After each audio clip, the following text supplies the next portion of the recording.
My son was born with several mental illnesses. When he was just 16 months old, he was diagnosed with his first one, ADHD. And then by the time he was 4 years old, they told me he likely had autism spectrum disorder, and he was put into special ed programs here in the St. Paul public schools. He was in and out of juvenile detention center and the psychiatric ward many times throughout childhood, and with the JDC, they sent him to court-ordered residential treatment programs, and the judge always asked, "Mom, what do you want us to do? Do you have any suggestions?" So once he turned 18, I kind of thought they would do the same thing. With the different diagnoses that kept getting added on over as he got older, the intermittent explosive disorder and oppositional defiant disorder. At the age of 7, his psychiatrist filled out some paperwork, and the Social Security Administration determined him to be disabled, and he was able to get some income and also get the disability income that helped me to be able to get the help with his medical care and help with his home life as far as personal care attendance and respite and other things that made life more bearable.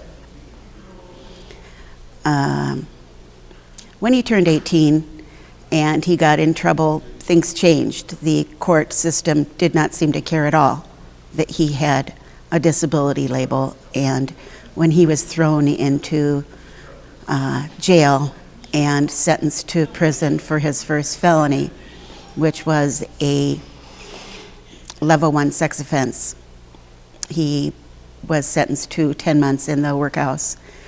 And we thought, well, okay, now he has a court-ordered treatment program, and he will hopefully get the help that he needs to get past this. But no, the first thing he did was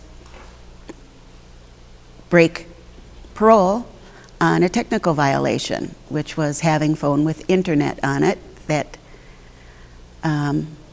they felt could have been used to view porn, which was against the rules, and he was sent back for a year to prison. And this has kind of been going on for the last 11 years. He's 30 years old now, and he's still being sent back on technical violations over and over and over again.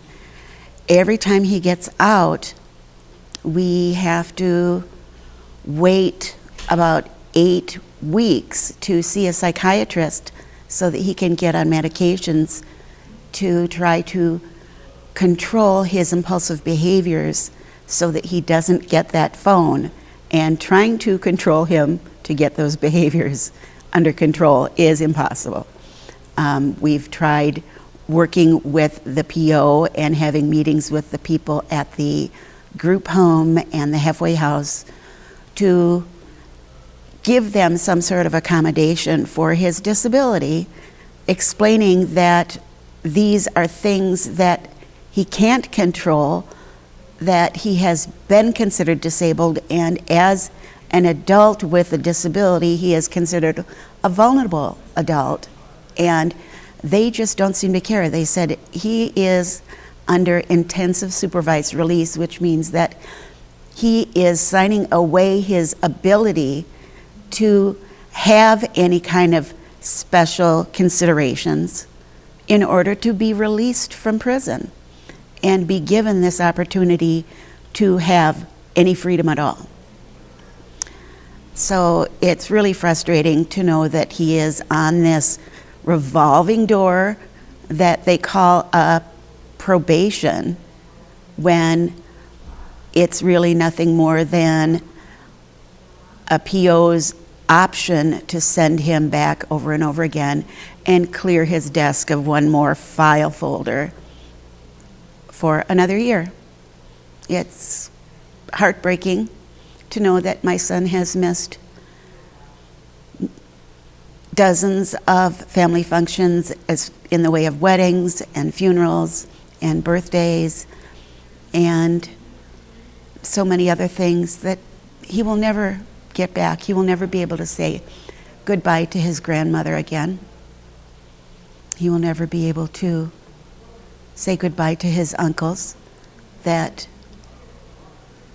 passed while he was locked up. And he never got to meet the man that I hope to marry one day that passed recently because he was locked up.